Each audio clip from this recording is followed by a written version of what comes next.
Police union POPCRU says South Africa's suicide rates reveal that police officers are 11 times more likely to commit suicide than the average citizen.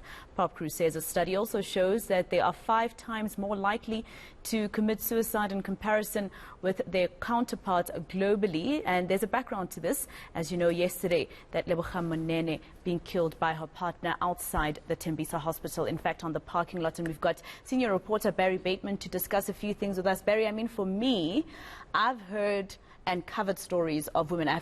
There's women that I know who were killed by their police officer partners, and I've covered stories of such a nature. Is this prevalent? How prevalent is this? Well, you know, there's an interesting way to look at this, and refer to the intro which POPCRU was citing there about the prevalence of suicide within the SAPS. Now, I found a study by Andrew Fall, who used to be with the Institute for Security Studies, from about 2018, and at that time there had been an incident of a police officer who had gone into a courtroom to find his partner, his spouse, and he gunned her down before shooting himself. And Fall was explaining in the piece that the immediate response in trying to analyze this is to look at what support is there for police officers for their psychological needs and so on. He says, but this aspect ignores the fact that there was first a murder. And what he does is he then compares this to what we understand to be this is a crime called murder-homicide. And he said that is rather a reflection of the gender-based violence incidents that we see in society. So it's not necessarily a police-only problem where it is prevalent or more prevalent, but it's rather a reflection of what we're seeing in society. Now, I've also spoken to former police psychologist Gerard Labuskaghni, and he has said exactly the same thing.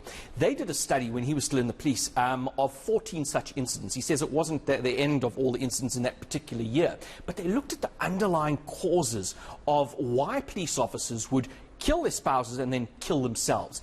And they found that the same reasons that were underlying the police incidents were exact same reasons that the general population and civilians were, such as jealousy, problems in the relationship. Sometimes there is substance abuse, including alcohol. So the question of prevalence is difficult to answer from within the police services side, but what we can say is that it is equal to or reflective of the general problem of gender-based violence in society. All right, Barry, I'm going to ask you to just stay with us a little bit. We have to go back to